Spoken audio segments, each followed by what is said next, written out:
Radio Marinë e Kosovës, një zë i krishter në shtëpinë tënde.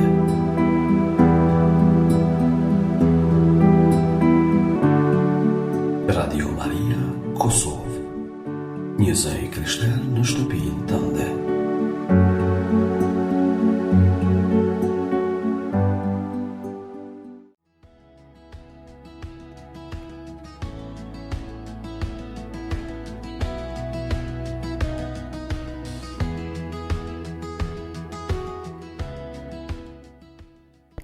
Qof leftuar Jezu Krishti, të dashur dëgjues të Radio Marisë, të dashur të rinj, ju përshëndes nga studio e Radio Marisë në Prishtinë, një zë i krishter në shtëpinë tënde.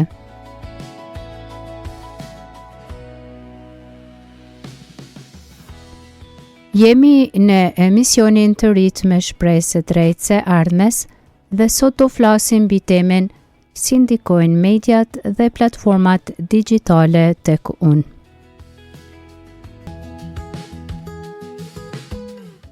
Një analizë shumë dimensionale, një udhëtim i hapur, jo një përgjigje fikse.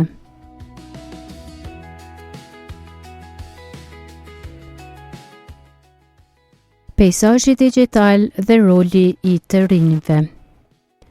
Dëshiroj të bëj një hyrje poetike dhe si titull është Dritarja prej xhami dhe shpirti i pakufi. Në pëllëmbën në dorë sime mbaj një botë të tërë, një dritare prej xhami që premton të me lidh me yjet, por që shpesh me burgos brenda 4 mureve të një ekrani. Sa herë në heshtjen e natës, gishti im ka rëshqitur mbi dritën e ftohtë, duke kërkuar diçka që nuk e emërtoj dot. Kërkojmë veten në pasqyrë të huaj, kërkojmë dashurinë në mure të pajet, kërkojmë amshimin në momente që zhduken me një rreshqitje të gishtit.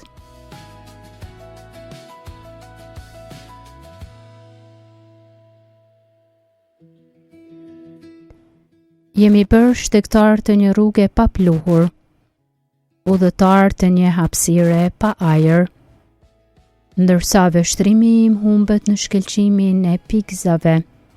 Dëgjoj një zë që vjen nga lashtësia, një përshpërim që thot: ti nuk je një profil, ti je një shpirt, ti nuk je një imazh, ti je një ikonë e gjallë e hyet.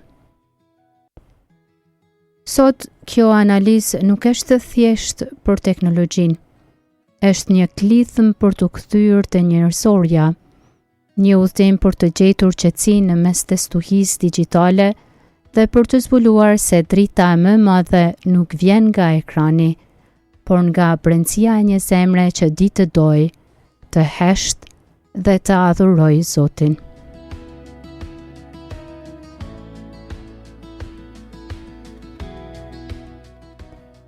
Sot jetojmë në një epokë ku kufiri midis reales dhe virtuales po bëhet gjithnjë më të i dukshme.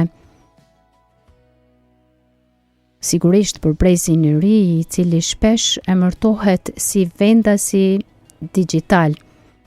Teknologjia nuk është thjesht një mjet pune, por një ekosistem ku zhvillohet jeta jonë. Ne nuk hymë më në internet, ne jetojmë në të.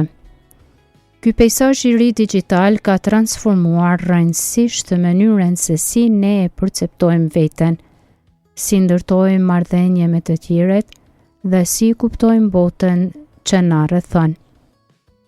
Mediat sociale, platformat e transmetimit, lojrat online dhe algoritmet e inteligjencës artificiale kanë krijuar një infrastrukturë të re të shoqërimit, megjithatë, ky komoditet i jashtëzakonshëm vjen me një kosto komplekse.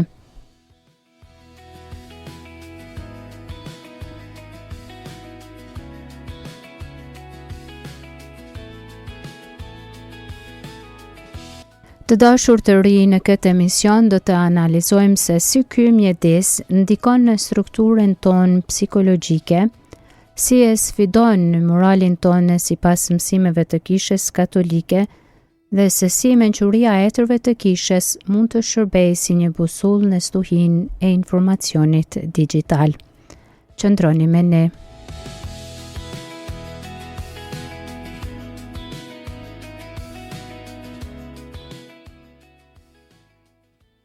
Perspektiva psikologjike, ndikimet në mendje dhe sjellje. Pyetje reflektuese. Sa prej nesh sa po hapim syt në mëngjes, gjëja e parë që prekim është celulari?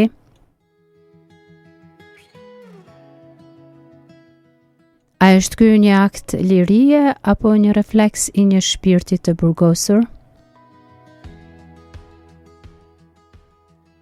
Nëse sot do t'ju kërkohej të qëndroni 24 orë pa asnjë pajisje digjitale, çfarë do të ndjenit, paqe apo panik?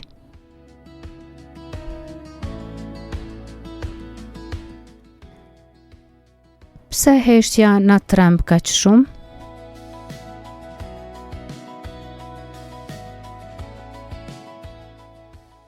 Sa herë kemi qenë fizikisht në një dhomë me njerëzit që duam, por mendërisht kemi qenë kilometra larg, duke parë jetën e dikujt që as nuk e njohim?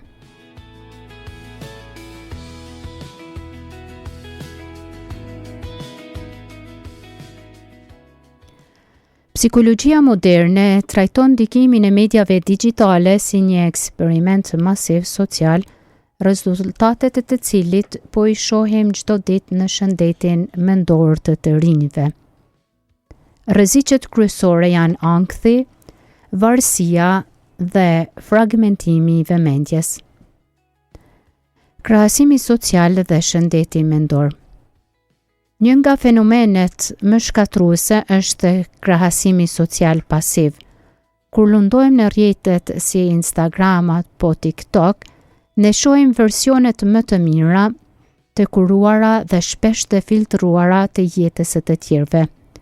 Kjo krijon një mospërkim njohës. Diçka tjetër postojmë dhe dikush tjetër jemi në realitet. Ne e krahasojmë, pra pas skena tona plot dyshime me skenën e ndriçuar të dikujt tjetër. Rezultati është rritja e ankthit dhe ndjenja e pamjaftueshmërisë.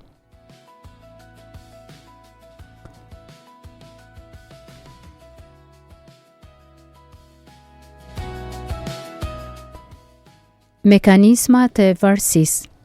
Platformat digjitale janë projektuar duke përdorur parimet e psikologjisë së sjelljes, specifikisht për forcimin e ndryshueshëm, e ngjashme me makinat e bigjozit. Çdo like, koment apo njoftim liron në trurin ton dopamin. Dopamina pra është një substancë kimike në tru që ndihmon qelizat nervore të komunikojnë mes veti.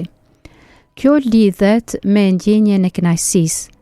Kur ne marrim një like apo një mesazh, kjo sigurisht na jep një kënaqësi dhe për këtë arsye ne kemi dëshirë të vazhdojmë të qëndrojmë në internet duke krijuar një cikel varësie. Scroll, pra një rrëshqitje të pafund nga një video tek tjetra. Është krijuar për të eliminuar pikat e ndalimit, pra duke bërë që përdoruesit të humbasin nocionin e kohës. Kështu gjërat e zakonshme si bisedat, librat, qetësia duken më pak interesante për ne dhe shpesh ne hapim telefonin pa asnjë arsye. Dopamina është shumë sipërfaqësore në këto raste. Është vetëm një kënaqësi e çastit që kalon shumë shpejt.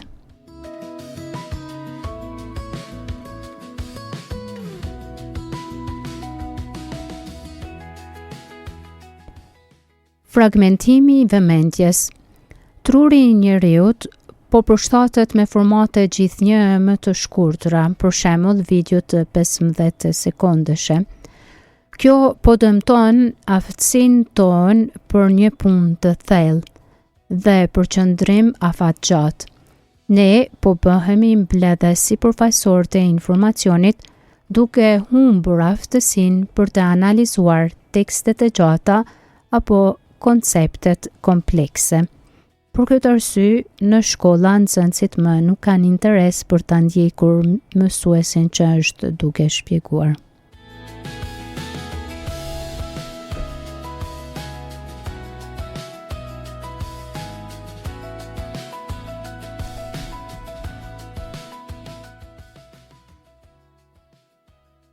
Përfitimet, lidhshmëria dhe edukimi. Nga ana tjetër, mjedisi digital ofron mundësi që brezat e kaluar as nuk mund ta imagjinonin.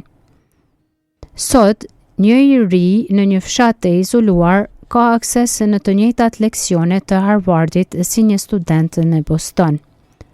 Për ata që ndihen të izoluar në mjedisin e tyre fizik, bota online ofron grupe mbështetjeje dhe komunitete me interesa specifike, për shembull shkencë, art, mbështetje shëndetësore.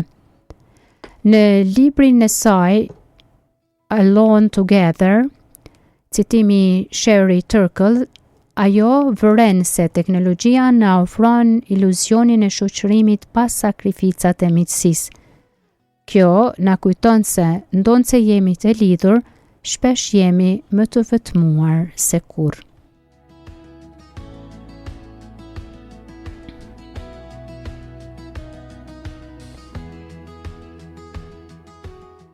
Të dashur dëgjues të Radio Marisë e Kosovës, jemi në emisionin të ri të Me Shpresë Drejt së Ardhmes dhe jemi duke folur për si ndikojnë mediat dhe platformat digjitale tek unë.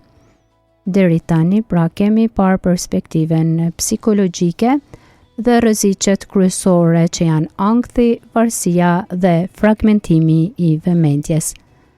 Tani do kalojmë një tjetër perspektiv, pra që është perspektiva e kishës katolike, thirrja për etik dhe përgjegjësi.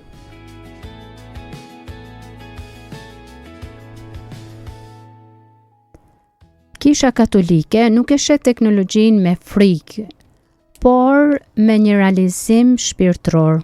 Ajo i konsideron mjetet e komunikimit si dhurata që duhen përdorur për lartësimin e dinjitetit njerëzor.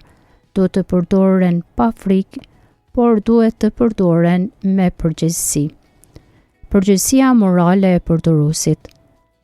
Dokumenti i Koncilit të Dytë të Vatikanit, Inter Mirifica, thekson se mediat kanë fuqinë të ndikojnë jo vetëm te individet, por të mbar shoqëria. Sipas këtij dokumenti, ne si përdorues e kemi detyrë të jemi konsumator kritik. Nuk duhet të pranojmë çdo gjë që na ofrohet, por duhet të kërkojmë atë që është e vërtetë dhe e moralshme.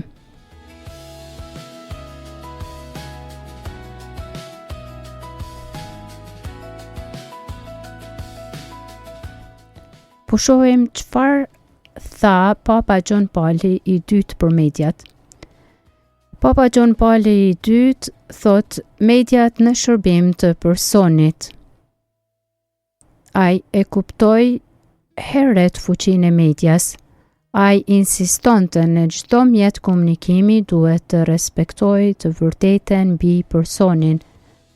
Në botën digjitale, ku njeriu shpesh trajtohet si një produkt ose si një të dhëna, ky mesazh është jetik.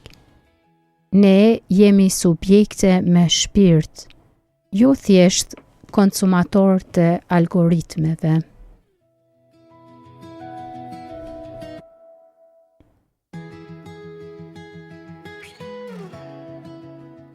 Ndërsa Papa Francesku thot nga rjeti te komuniteti.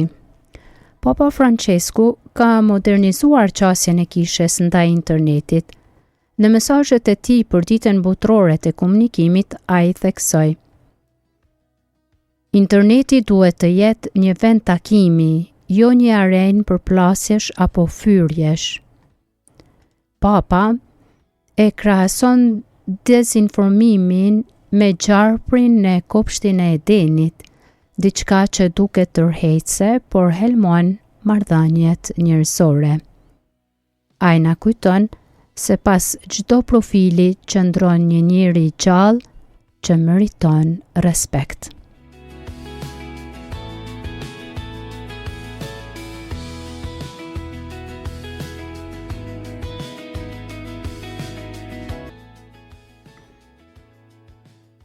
Dhe tani po vazhdojmë me thellë duke dëgjuar zërin e etërve të kishes, refleksione mbi mençurinë dhe kujdesin.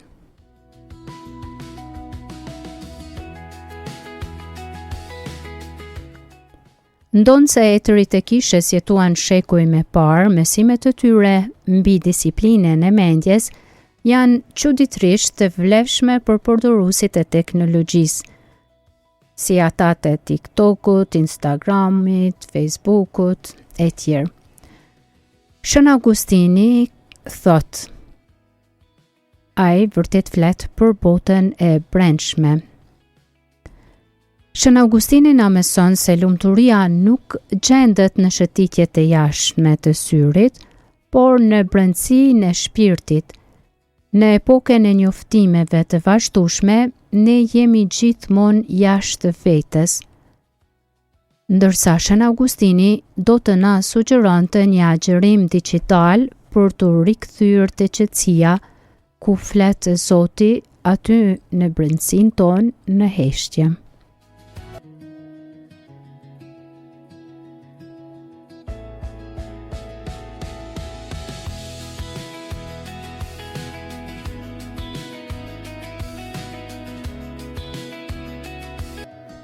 Pra të dashur dëgjues, të dashur të ri, Shën Augustini jetoi rreth vitit 354-430 pas Krishtit.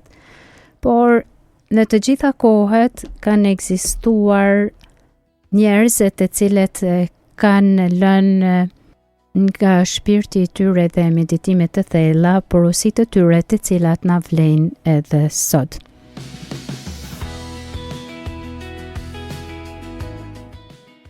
Shohim çfarë thot Shën Benedikti të rregullit dhe heshtja, i cili ka jetuar në vitet 480-547 dhe është themiluesi i rregulles Ora et Labora, lutje dhe punë.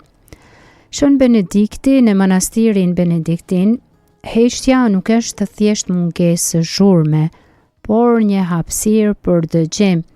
Jeta jonë digjitale është zhurmë e vazhdueshme dhe praktika Lexio Divina, pra leximi hynor, kërkon një vëmendje të plotë, diçka që mediat sociale na e vjedhin. Dhe Shën Benedikti, po të ishte sot duke jetuar në botën digjitale, do të na kërkonte të vendosnim orare të rrepta për teknologjinë në mënyrë që ajo të mos sundoj ditën tonë.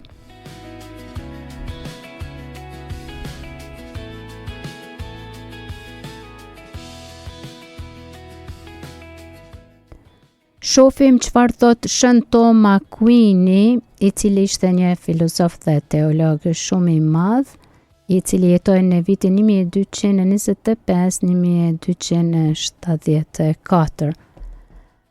Shën Aquini flet për virtytin e prudenca, kujdesit, mendje mbretësisë. Ky virtyt, Shën Tom Aquini thot, na ndihmon të zgjedhim mjetet e duhura për qëllimin e duhur. Nëse përdorimi një platforme na çon drejt mëkatit, zemrimit apo humbjes së kohës që duhet t'ia kushtojmë familjes, atëherë kujdesi na thot të largohemi. Ai gjithashtu flet për eutrepelia, pra çlodhjen e moralshme, dhe teknologjia mund të jetë argëtim, por vetëm nëse na freskon shpirtin, jo nëse e lodh atë.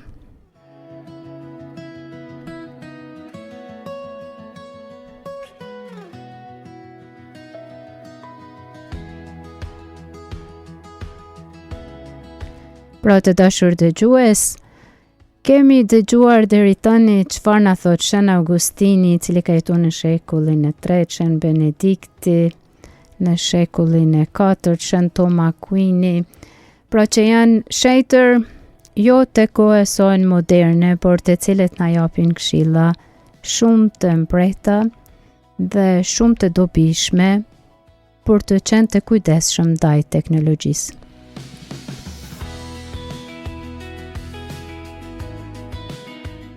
Tani do bëj disa pyetje reflektuese. Shën Augustini thoshte se Zoti banon në brendësi. Nëse ekrani na mban gjithë kohën jashtë vetes, ku mbetet hapësira për të takuar Zotin?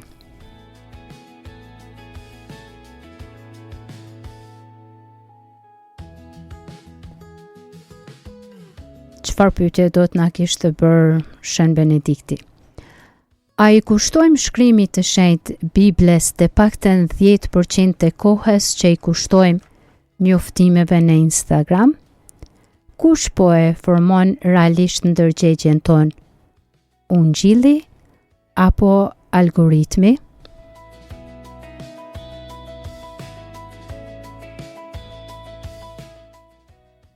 Çfarë do të na kishte pyetur Shën Thomas Aquini? Kur lutemi, a presim përgjigje nga Zoti me të njëjtin padurim që presim nga një like apo një mesazh?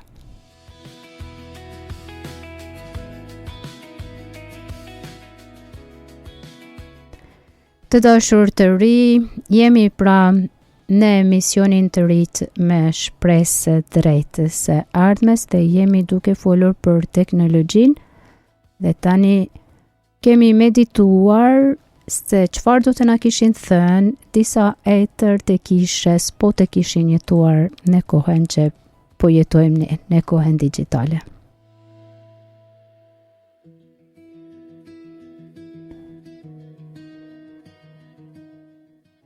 Menaxhimi i ndikimit digital. Pas kësaj analize bëhet të qartë se media digjitale nuk janë as të mira, as të këqija në vetvete.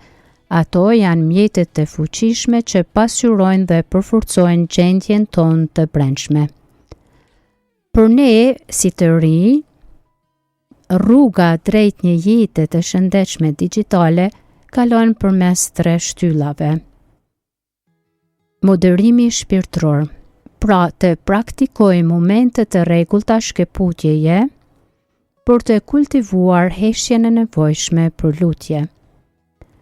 Kritik intelektuale, të mos jemi sklever të algoritmit, por të zgjedhim me vetëdije për mbajtjen që na rrit intelektualisht dhe moralisht.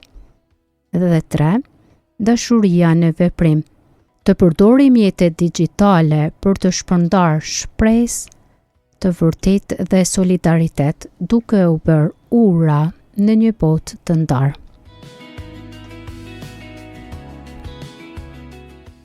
Teknologjia duhet të jetë një dritare nga e cila shohim botën e Zotit e jo një pasqyrë ku mbetemi të bllokuar në adhurimin e vetvetes.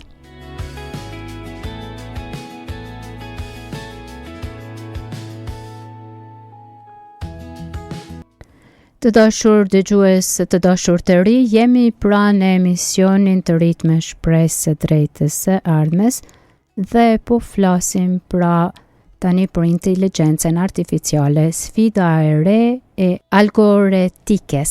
Nëse mediat sociale ndryshuan mënyrën si komunikojmë, inteligjenca artificiale po ndryshon mënyrën si mendojmë dhe si i marrim ne vendimet. Kisha katolike nuk e sheh inteligjencën artificiale si një kërcënim apokaliptik, por si një mjet që kërkon një busull të fortë morale. Tani po shpjegojmë çfarë është algoretika. Papa Francesku ka bashkuar fjalët algoritëm dhe etik për të krijuar konceptin algoretikës. Mesazhi është i qartë. Algoritmet nuk duhet të kenë kurrë fjalën e fundit mbi dinjitetin njerëzor. Kur një inteligjencë artificiale vendos se çfarë lajmesh duhet të shohim ose si duhet të vlerësohet një person, ne rrezikojmë të humbasim lirinë tonë të zgjedhjes.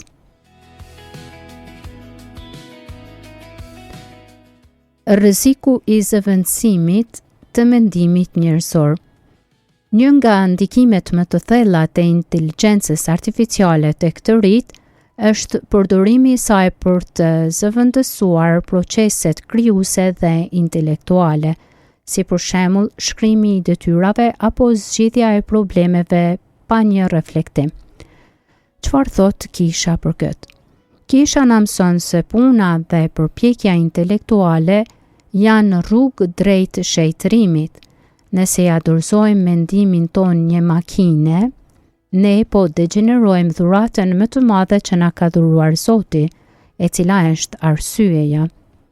Inteligjenca artificiale duhet të jetë një ndihmës, jo një zëvendësues i shpirtit njerëzor.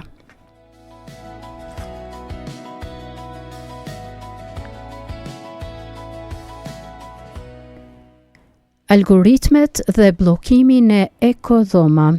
Inteligjenca artificiale është projektuar për të na dhënë atë që na pëlqen. Kjo krijon pra një ekodhoma, ku ne dëgjojmë vetëm mendimet që përputhen me mendimet tona. Ndërsa reflektimi teologjik çfarë thot për këtë? Kjo është e kundërta e kulturës së takimit. Takimi i vërtet kërkon të dëgjosh tjetrin, atë që është ndryshe, atë që të sfidon. Inteligjenca artificiale mund të na izolojë të një narcisizëm digital, ku ne jemi qendra e një bote të krijuar sipas dëshirave tona, duke harruar të afërmin që vuan pranë nesh.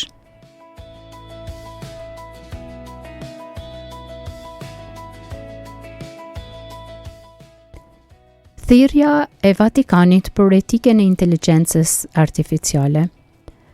Vatikani së bashku me gjigantët e teknologjisë Microsoft dhe IBM, është një kompani shumë e madhe amerikane e teknologjisë, e njohur për kompjutra, software, inteligjencën artificiale, cloud dhe siguri kibernetike. Ata kanë nënshkruar një dokument historik që kërkon që inteligjenca artificiale të zhvillohet sipas 6 parimeve. 1. Transparenca, pra duhet të dim si funksionon. 2. Përfshirja, nuk duhet të lër askënd pas, si për shembull të varfrit të shpesh nuk kanë mundësi të tilla për shkak se nuk kanë para për të paguar këto programe. 3. Përgjegjësia, njeriu duhet të jetë gjithmonë përgjegjës për veprimet e makinës. 4. Paanshmëria, nuk duhet të krijojmë paragjykime. 5. Duhet të ketë besueshmëri, pra duhet të jenë të sigurta. Dhe 6. është privatësia, duhet të respektoj jetën tonë private dhe intime.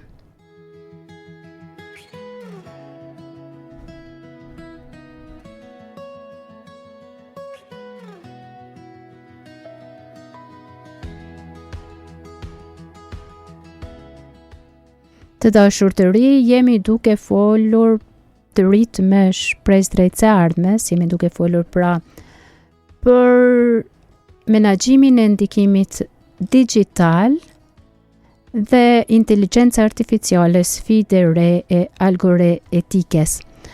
Dhe kemi parë pra deri tani se si Papa Francesku ka lidh pra algoritmin me etiken, ka krijuar një term të ri algoritmikës dhe ai thotë pra se duhet të jemi të kujdesshëm dhe gjithashtu pam se cila ishte perspektiva e kishës, thirrja e Vatikanit për etikën e inteligjencës artificiale.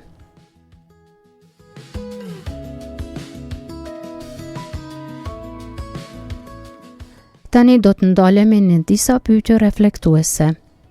Nëse një makinë mund të shkruajë një lutje, a mundet ajo makinë të ndjejë pendim ose dashuri?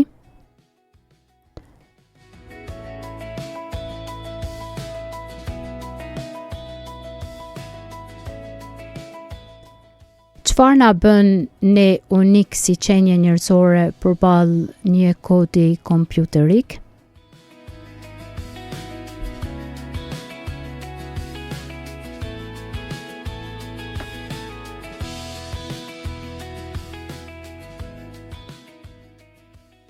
Dhe tani do bëjmë një lidhje tjetër. Ndikimet në jetën shpirtërore, lutja në kohën e algoritmit. Pra, si ndikon kjo teknologji në jetën tonë të lutjes? Teknologjia na bën të vështirë të jemi vetëm ne me Zotin. Zhurma digjitale nuk na lejon shpesh të dëgjojmë zërin e lehtë të Zotit, ose shpesh kjo zhurmë digjitale na zëvendëson në zërin e Zotit. Kujtojmë, Zoti i foli profetit Elia jo në stuhi, por në një puhi të lehtë. Nëse mendja jonë është mbushur me imazhe të shpejta të inteligjencës artificiale dhe mediave, ne e kemi të pamundur të dëgjojmë atë puhi të lehtë që Zoti dëshiron të na dhuron për shpirtin ton.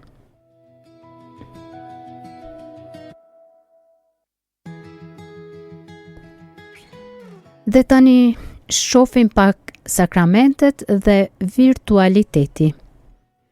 Kisha na kujton se hiri i Zotit kalon përmes materjes, pra uji i pagësimit, buka dhe vera që përdorim për Eukaristin, prekja njerëzore, pra shenja e paqes në sakramentin e Eukaristisë, vajimi, pra lyrja me vaj e personave.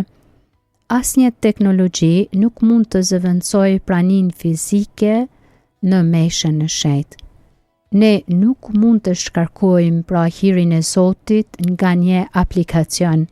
Ne duhet të jetojmë atë në bashkësi, pra duhet të shkojmë të marrim pjesë në meshë. Sigurisht që mund të ndjekin ata që janë në shtrat, ata që janë të smur, por personat të cilët janë të shëndosh, me pëlqen kjo shprehje, nuk mund të shkarkojnë hirin e Zotit nga një aplikacion. Është për të medituar.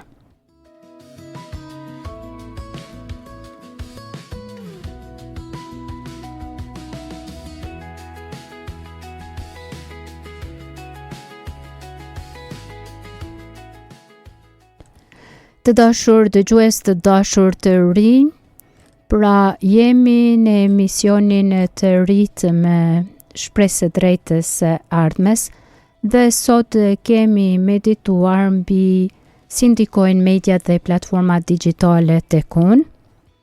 Kjo është një analizë shumë dimensionale, një udhtim i hapur, por jo një përgjigje fikse, secili pra duhet të merr atë që ka nevojë.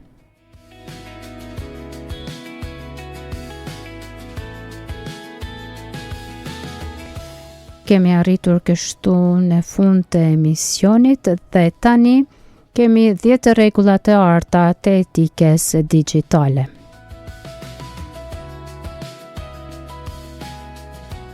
Ose mund të themi 10 urdhërimet. Pra, rregulla parë, parimi i pranisë. Asnjë ekran nuk është më i rëndësishëm se njeriu që ke përballë kur je me dikë. Jepja vëmendjen tënde të plot. Ky është akti më i lartë i bamirësisë sot.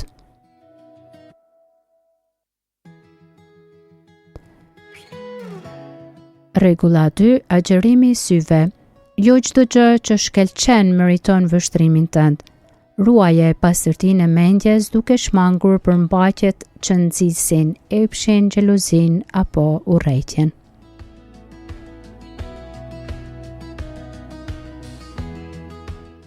Vërtetësia mbi dukjen. Mos e kthej jetën tënde në një shfaqje. Zoti të do për atë që je, jo për atë që poston.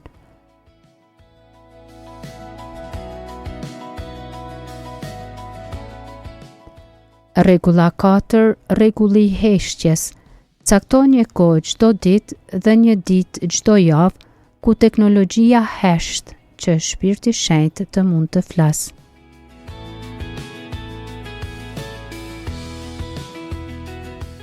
Rregulla e 5, mendimi para shpërndarjes.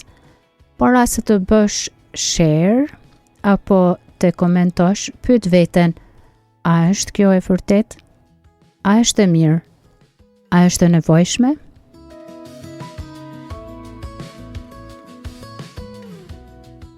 Rregulla 6, gjuha e dashurisë.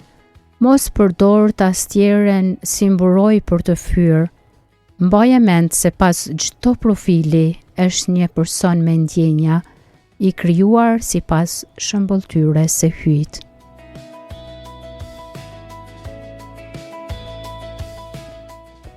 Rregulla 7, mbrojtja e kohës. Koha është dhurata më e çmuar që të ka dhënë hyj. Mos ja fal algoritmeve orët që mund t'ja kushtojë lutjes, familjes apo rritjes sate personale.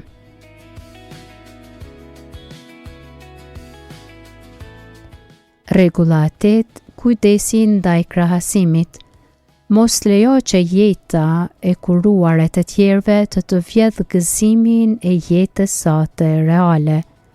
Mirënjohja është antidoti vetëm ndaj zilisë digjitale. Rregulla 9, apostullimi i dritës. Përdore internetin për të përhapur ungjillin, shpresën dhe bukurinë. Bëhu një misionar digital që ndërton ura, jo mure.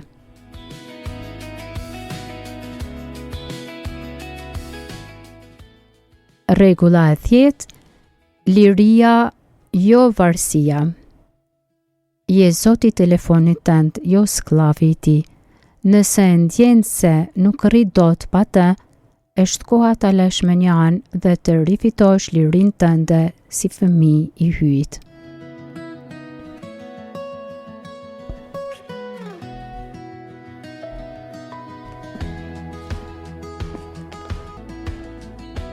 Të dashur dëgjues, të dashur të rinj, emisioni toni ka ardhur fundi dhe unë po e përfundoj me një thënie.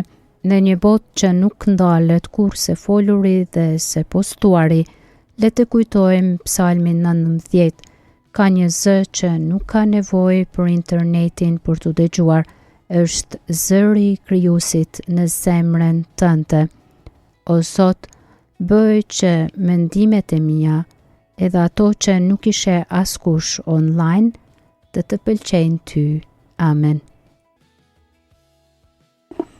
Po e përfundoj duke recituar nga Psalmi 19. Qej të shpallin lavdin e hyjt, kupa qellore kumton veprat e duarve të tua. Dita dites ja përsërit këtë, e nata natës ja sjell këtë të vërtet. E pra, nuk është fjalë as shumë hurtë të folurit, po asgjë që do të mund të dëgjohet. Megjithse nëpër tokë i shpërndahet jehona, diçka si fjalë arrin deri në skajet e botës. Diellin e to janë grehu tenden, del dielli si dhëndër nga dhoma martesore, thua vigani pash me pash i bie sheshit. Në njërin skaj të qiellit lindjen e ka, udha ati kapet në skajin tjetër, asgjë s'mund të fshihet rrezeve djegësit e tia. I përsosur është ligji i Zotit të shpirtin përtrin, për të besuar është dëshmia e Zotit të miturve u jep dijen. Urdhërimet e Zotit janë të drejta, kënaqin zemrën. Urdhri i Zotit është i qartë, dritë u jep syve. E panjoll është frika e Zotit, nuk ndron në shekuj të shekujve. Gjyqjet e Zotit janë të vërteta, të gjitha një të drejta. Më të çmueshme se ari se më i pastër i ar, më të ëmbla se mjalti se hoja që rrjedh mjalt. Shërbëtori yt me kujdes i mëson, ti mbash ato është fitesë e madhe, por se kush i heton gabimet, mpastro Zot prej mëkateve të fshehta. Ruaje shërbëtorin tënd o Zot prej krenis, që të mos me zotroj ajo.